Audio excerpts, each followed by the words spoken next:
A sua Bíblia em Lucas capítulo 6, eu leio a partir do verso 6.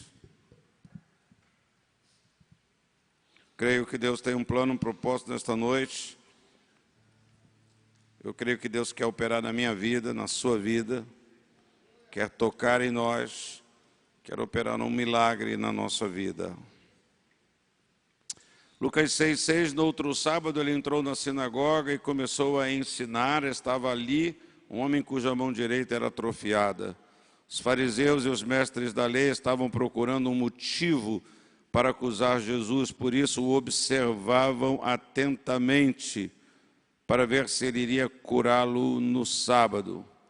Mas Jesus sabia o que eles estavam pensando e disse ao homem da mão atrofiada: levante-se e venha para o meio. Ele se levantou e foi. Jesus lhe disse: eu lhes pergunto o que é permitido fazer no sábado, bem ou mal, salvar a vida ou destruí-la?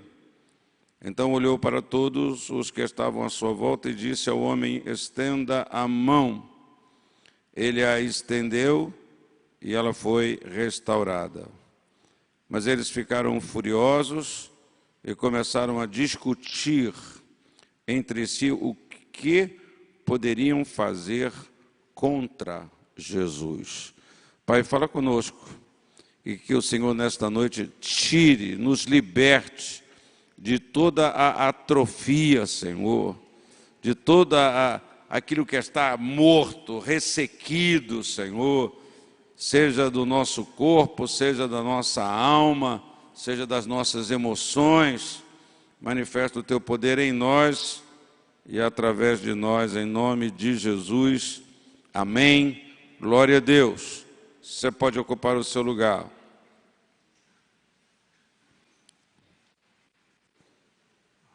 Sempre que algo é atrofiado, deformado, perde a sua identidade própria. Deixa de ser aquilo para o qual foi criado, ou deixa de ter a utilidade, a funcionalidade para o qual foi criado. A imagem de Deus na qual o homem foi criado, nós sabemos que ela foi também deformada pelo pecado. E esta deformação continua acontecendo na medida em que o homem se distancia mais e mais de Deus. Ninguém aprecia algo estragado. A gente tem até uma certa repulsa. Estava falando aqui com os pastores e o pastor Henrico estava contando, nossa irmã, uma irmã da nossa igreja perdeu uma irmã, foi sepultada hoje, ela ateou fogo no seu corpo e ela ficou totalmente destruída, o caixão não pôde ser aberto. O médico disse para a irmã aqui da nossa igreja: olha, se eu fosse você, eu não queria ver, eu não queria olhar, porque as coisas deformadas, as coisas atrofiadas. Essa semana eu assisti um vídeo de uma esposa de um pastor nosso. Eu não vou dizer ex-pastor, porque ele está afastado do trabalho, porque ele está também muito doente, com Parkinson, com Alzheimer. Se não me engano, se ele não é mais novo do que eu, ele deve ter a mesma idade. E a sua esposa também. E fizeram uma homenagem a ela, aniversário dela agora, e colocaram várias fotos dela e um vídeo. Aquilo me fez muito mal. Uma pessoa que eu conheço, eu desfrutei de amizade durante muitos anos, desde a época que eu era pastor no Rio de Janeiro, aqui, lá na igreja de Botafogo. Eles eram daqui, viajamos juntos, trabalhamos juntos na obra de Deus. Enfim, eu vi aquele vídeo, né? Perdemos o convívio, e eu fiquei bastante abalado, assim, no sentido da minha emoção. Fiquei bastante triste com aquela imagem dela, bastante precária. Ela parece que ela estava ali ausente, né? Era os filhos homenageando ela. Eu mostrei para a Cátia também ficou assim: nosso Deus, Que imagem, né? Aquela imagem da pessoa doente, limitada, eu não sei se ela teve um derrame, mas está com Parkinson, está com Alzheimer. Aí você vê uma pessoa assim totalmente disfuncional, uma pessoa totalmente, as feições alteradas. Como que isso, nós não somos atraídos por isso, né? Essas deformações, elas nos atrapalham, nos chocam. Isso que aconteceu comigo, com você, com o pecado. E esta deformação, ela continua acontecendo na medida que o homem continua se distanciando mais e mais de Deus. É importante saber que isso pode acontecer comigo, com você. A gente se distanciar de Deus, a gente vai sofrer essas consequências, começa um processo de deformação.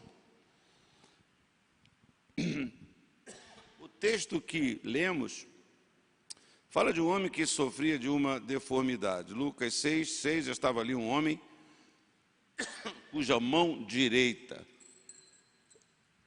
estava atrofiada.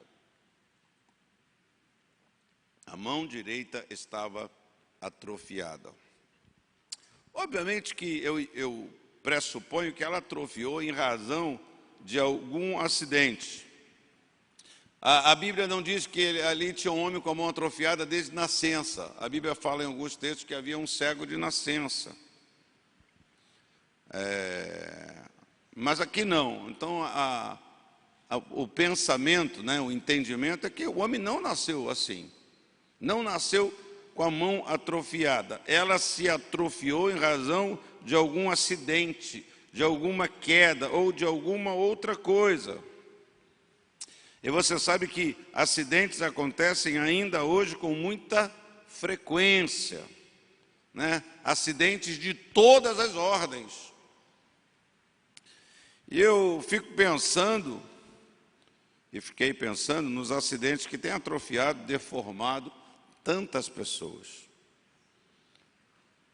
O que aconteceu, fulano? Foi um divórcio. O que aconteceu com fulano? Foi uma perda, assim, foi uma doença, ela teve um problema, ou ela sofreu um acidente, fisicamente falando mesmo, sofreu um acidente, né? Perdeu o movimento de um membro, ou perdeu um membro.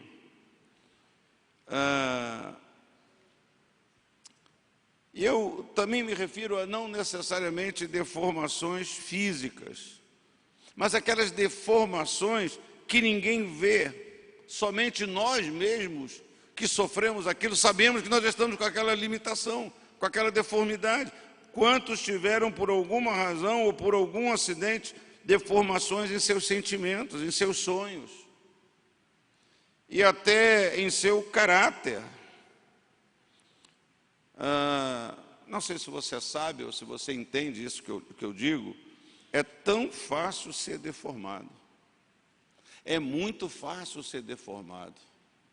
É muito fácil ser ou estar ou sofrer uma atrofia. Veja o caso de Adão, o primeiro homem. Adão foi criado à imagem e semelhança de Deus. Havia entre ele e o Criador uma perfeita sintonia. Um dia, no entanto, essa imagem foi deformada pela desobediência. Adão sofreu um acidente de percurso, acabou descaracterizado e descaracterizou toda a humanidade. Por um só homem veio todo o problema. É o que a Bíblia diz. É o que a palavra de Deus diz. Quando algo morre, queridos, quando algo seca, quando algo mirra, atrofia, é deformado em sua vida, você nunca sofre sozinho. Se pensássemos mais nesta verdade, nós teríamos muito mais cuidado com aquilo que fazemos e com aquilo que falamos. Porque quando a gente mirra alguma coisa, outras pessoas são atingidas.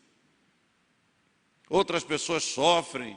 A vida de outras pessoas também é atrapalhada. Veja a vida do rei Saul. Ele é outro exemplo típico de uma vida que foi mirrada, Um homem ungido, um escolhido por Deus, foi abençoado, amado e, no entanto, acabou sendo deformado pela inveja. Você sabia que inveja deforma a pessoa, ciúme deforma a pessoa? Quantas pessoas têm tudo para serem abençoadas, realizarem sonhos, promessas de Deus na sua vida, mas o que acontece? O que impede? Essas pessoas muitas vezes estão atrofiadas por causa dessas coisas, como aconteceu com Saul. Pense no jovem Absalão. Diz a Bíblia, um cabra bonito. Pensa num cabra bonito, pensa. Pensa num sujeito bonito. Não pensa em mim não, pensa em outro bonito. Absalão era um sujeito modelo. Era um modelo de capa, não sei de que revista que é importante. Ele era um homem de formosura. Em todo Israel não havia homem tão elogiado por sua beleza como Absalão. Ele era uma lindeza, ele era um pão. Quem lembra do pão? Fulano é um pão. O pessoal só me chamava de trança, ninguém me chamava de pão. Fulano é um pão. O Absalão era esse sujeito. Em todo Israel não tinha ninguém mais bonito que ele. Mas ele foi aleijado, deformado, mirrado pelo egoísmo e pela vaidade. Ele roubava a fidelidade do povo. Ele lutava contra o próprio pai, que era o rei. Ele era herdeiro. Não precisava fazer, mas porque faz. Quantas pessoas não precisam fazer o que fazem, mas fazem num processo de se atrofiar e colocam muita coisa a perder ou jogam muitas coisas fora. Próprio rei Davi sofreu este acidente de percurso, esse pecado, esse tropeço que deformou a sua imagem. Ouça, querido, infidelidade deforma o caráter, infidelidade deforma o espírito, infidelidade deforma o corpo. Basta você ler o Salmo 32, basta você ler o Salmo 38, basta você ler o Salmo 51 para perceber todo o sofrimento de Davi. O estado calamitoso que ele ficou, o estado de deformação descrito por ele mesmo, em razão do seu pecado.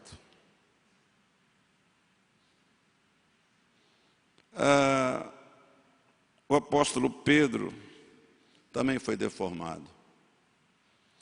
Você sabe, o apóstolo Pedro foi deformado por algo que tem deformado muitas pessoas hoje. Muitas pessoas hoje.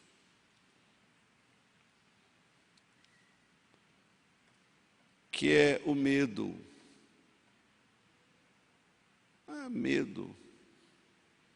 Ele com medo, o que ele faz? Ele nega. Vendo tudo o que estava acontecendo, né, esse pensamento prevalece no nosso coração. Pô, já mataram Jesus e eu então? Se Jesus não escapou, imagina eu. Não é verdade?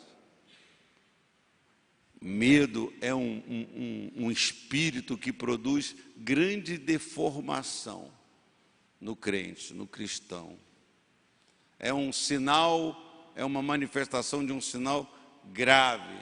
E eu poderia ficar aqui citando as obras da carne, os pecados, todas estas coisas que produzem esta deformação na nossa vida.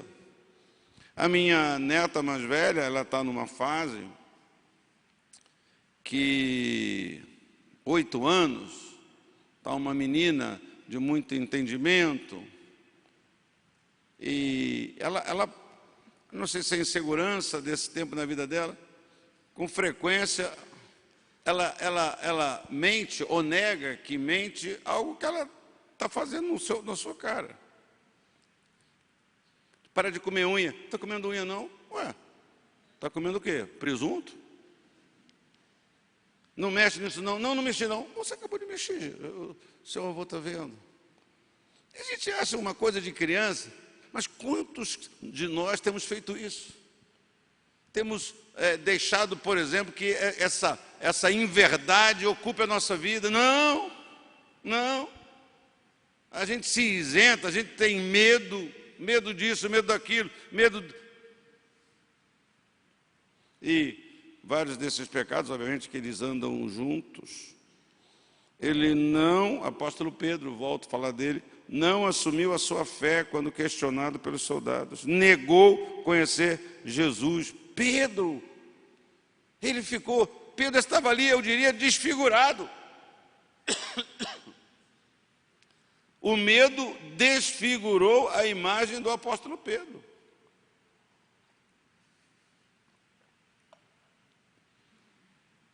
Queridos, amados irmãos, você que está na casa de Deus nesta noite, a grande bênção que temos é que hoje não precisamos mais viver uma vida mirrada. Você não precisa mais viver. Não se faça de vítima de uma vida mirrada. Não coloque culpa nos outros de vida mirrada, de mão mirrada, de chamado mirrado, de ministério mirrado, de medo, de negação da fé. Eu podia usar tantos outros exemplos bíblicos aqui. Essa mensagem pode não ter fim, de tantos exemplos que nós temos na Bíblia dessas verdades. A grande bênção que nós temos é que hoje essa sua qualquer área mirrada da sua vida, ela pode ser completamente restaurada, liberta pelo poder de Deus. O texto nos mostra que Jesus estava presente.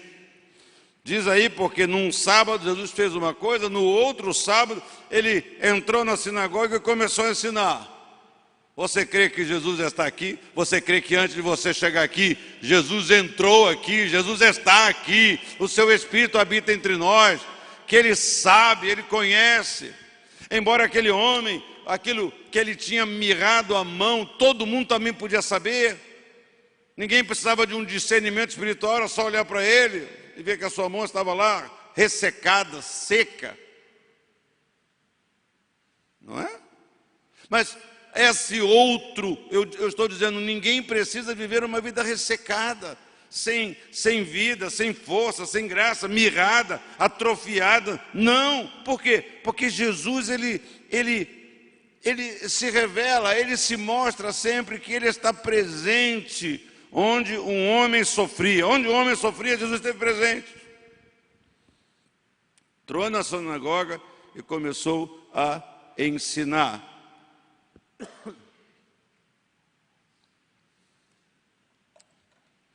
Diz aí o versículo 6. Era um hábito de Jesus entrar nas sinagogas para ensinar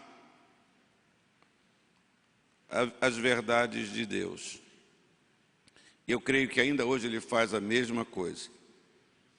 Ele entra na sua casa, no seu templo, em qualquer lugar, para ensinar para mim e para você, através da sua palavra, através do seu Espírito, as verdades de Deus. E ele está aqui para curar, ele está aqui para desatrofiar, ele está aqui para desmanchar o que foi desmanchado em sua vida. Ele está aqui para reverter aquilo que foi aleijado, destruído. Você não precisa ser vítima disso. Agora não tem mais tempo, agora não tenho mais 30, agora não tenho mais 40, agora não tenho mais 50, agora não tenho mais 70. Deus está aqui para desatrofiar, não importa. Seja a sua alma, seja o seu sentimento. Pare para perceber isso. Tem tantas pessoas que não conseguem, nem sabem explicar, né? Eu não consigo mais. Tá bom, o trabalho do psicólogo é muito importante, mas nós temos o médico dos médicos, Jesus pode revelar através da palavra de Deus, olha, a sua limitação. Quais eram as limitações desse homem? Por causa de uma mão mirrada, sabe? Imagina aí, vai falando aí uma incapacidade dele. Hã? Não é verdade? Trabalhar?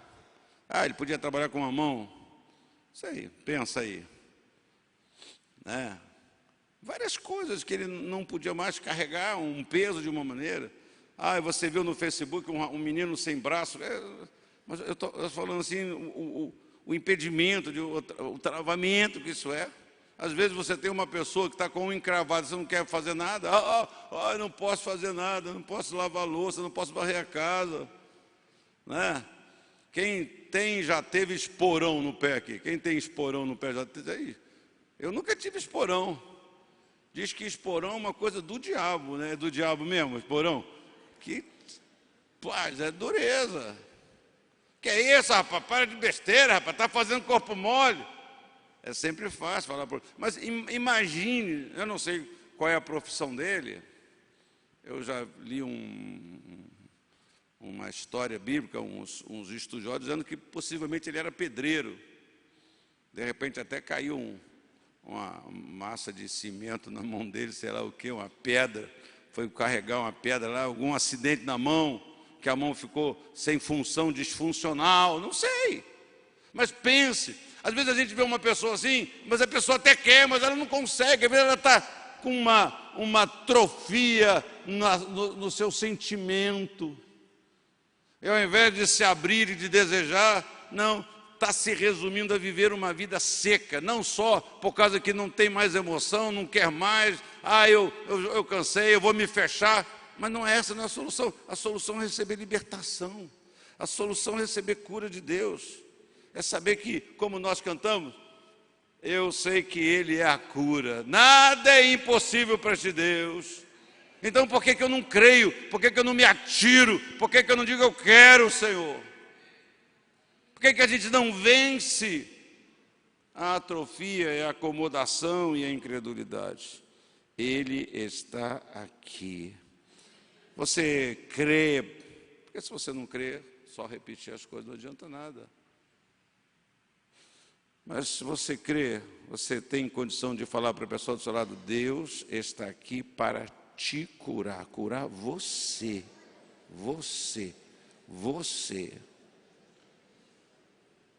Ouça, mesmo que haja oposição, dificultando a sua cura, mesmo que haja oposição dificultando a sua transformação, você pode ter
toma o teu leito. Aqui também não teve uma oração, não é? Ei, vem cá, filho. Estende a mão. Estende a mão. E na mesma hora a mão dele foi renovada, restaurada.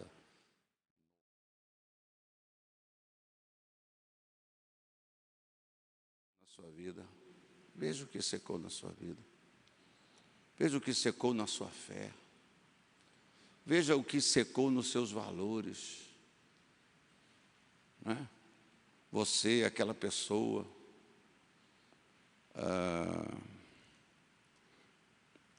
Eu penso que para uma pessoa que não tem a fé em Cristo ou não é transformada por Jesus, mas a gente não está vendo aí, quanto tempo você vê na televisão, no mundo, pessoas boas, mas que se deixaram levar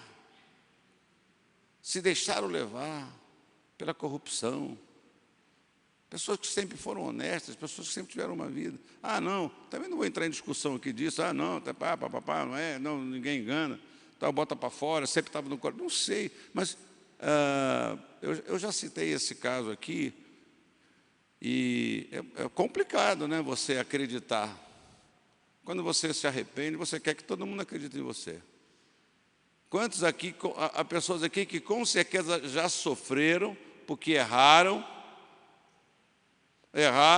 confessaram, abriram o coração, queriam que as pessoas ao seu redor acreditassem, mas as pessoas tinham dificuldade. Por que a pessoa mais próxima de você tem dificuldade em acreditar no arrependimento? Porque a pessoa conviveu direto com você. Um marido que engana a mulher, não engana uma vez. Ele vai enganando, ela perdoa, vai enganando. Chega uma hora que, quando ele se arrepende verdadeiramente, a pessoa... gato escaldado, tal, eu já perdoei, mas não foi sincero. E a pessoa está sinceramente arrependida. E vou lhe dizer uma coisa que eu penso assim: a pessoa que está sinceramente arrependida, ela precisa de apoio e de estímulo. Amém. Mas essa pessoa que está, ela não piora, não volta para trás. Ela não fica ali, ela fala e depois ela não fica ali, não, você tem que me perdoar. Ela vai, e esse deve ser um exemplo na nossa vida, uma direção. A gente vai agora dar o fruto. Se a pessoa não tem condição de ver, se a minha esposa, se o meu pai, se a minha mãe, se o meu filho não tem condição de ver aquilo, então eu estou sinceramente arrependido. Esse Deus que me levou ao arrependimento, Ele me levanta, Ele me dá força, Ele me dá capacidade. Bom será que alguém entenda e apoie. Mas se ninguém, que eu não acredito que isso aconteça, que ninguém, ele não vai deixar de ter a vitória, a bênção do seu arrependimento, da sua mudança, da sua transformação. Não é? Então, veja o que secou na sua vida. Seja o que for. Seja o que for. Jesus está aqui pronto a devolver o que foi atrofiado. Eu creio que Ele pode fazer qualquer tipo de milagre. Tudo é possível, nós cantamos. Seja o que for, Ele pode mudar e transformar na sua vida. O importante é que a gente curve a cabeça, feche os olhos um instante. É dar uma olhada na nossa situação. Feche os olhos, dá uma olhadinha na sua situação. Como anda a nossa vida? De obediência a Deus. Como anda a nossa vida de obediência a Deus? Como está a sua fidelidade ao Senhor?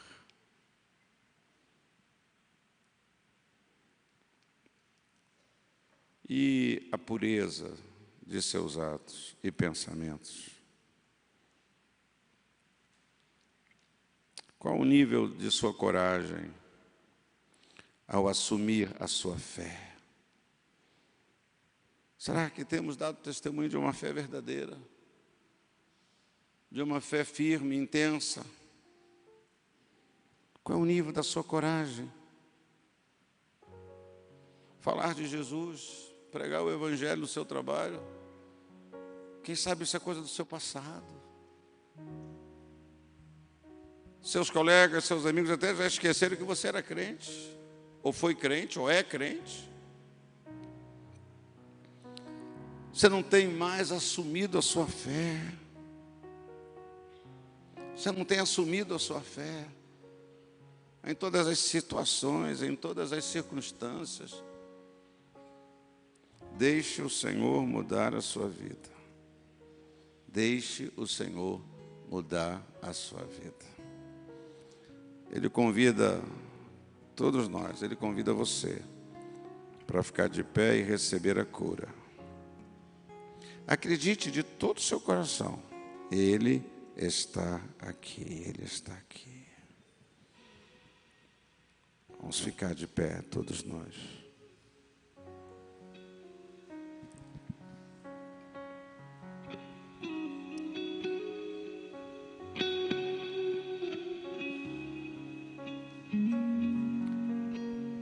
Peça a Deus. Peça a Deus. Livra-me, Jesus.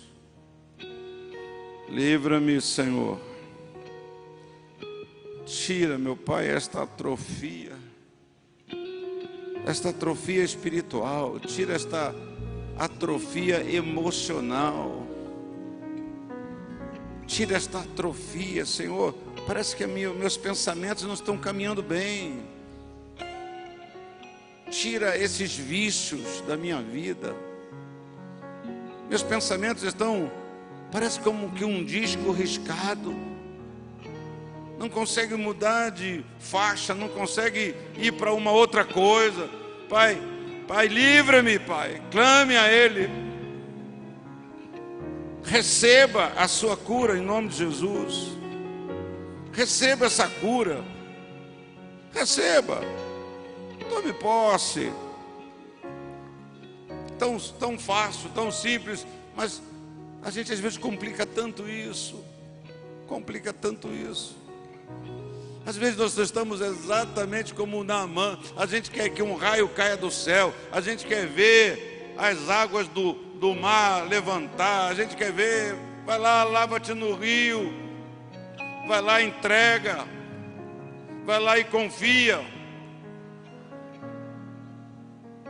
Obedeça a Deus, obedeça a sua palavra. Queira, deseje. Foi Jesus chegando para aquela pessoa e disse, aquele aleijado, você quer ser curado? Tomara que nós sejamos que nem ele até o final. Tomara que nós não fiquemos numa explicação. Ah, você quer ser curado? Ah, eu quero, mas o Senhor sabe que eu não posso. Como que o Senhor sabe que não pode? Se Ele está te perguntando se você quer, Ele não está esperando que você explique para Ele que a sua mãe aconteceu um problema na sua família, que o seu marido, agora você quer, mas não pode. Quer ou não quer? Quer ser curado? Ah, eu não tenho ninguém que faça isso, eu não tenho ninguém que faz aquilo. Eu, para ser curado, só depois disso, para ser curado.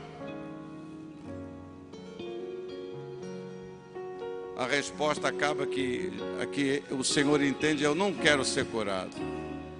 Eu não posso ser curado, eu não creio. Eu não creio.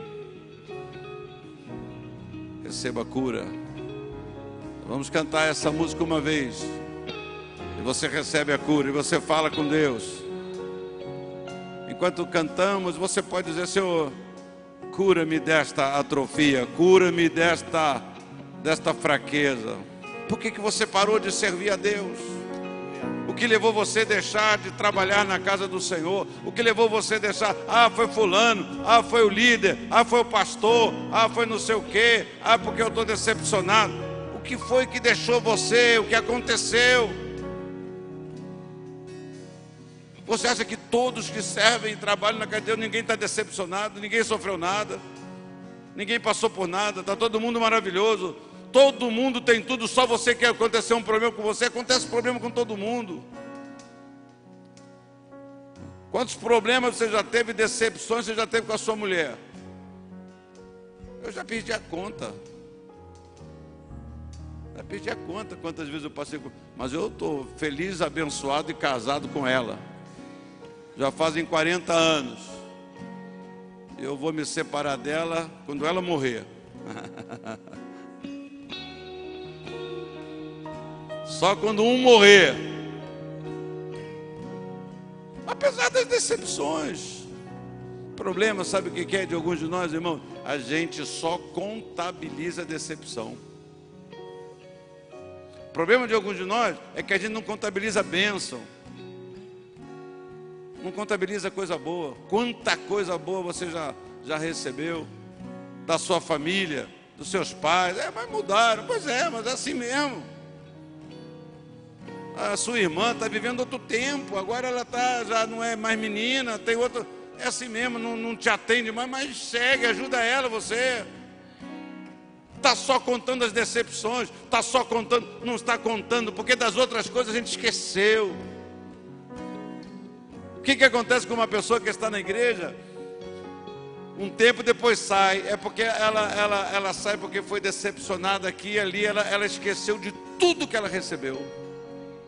Não do pastor, mas de tudo que ela recebeu da igreja, da comunhão. Quanta oração, quanta presença, quanto culto, quanto telefonema, quanto ajuda. Mas a pessoa só contabiliza decepção. Se você só contabiliza decepção, a sua mão não vai ficar meio errada não, você todo vai ficar mirrado. É mão, perna, cabeça, corpo, membros. Vai morrer. Principalmente vai morrer na sua fé, na sua confiança em Deus. Nós vamos cantar.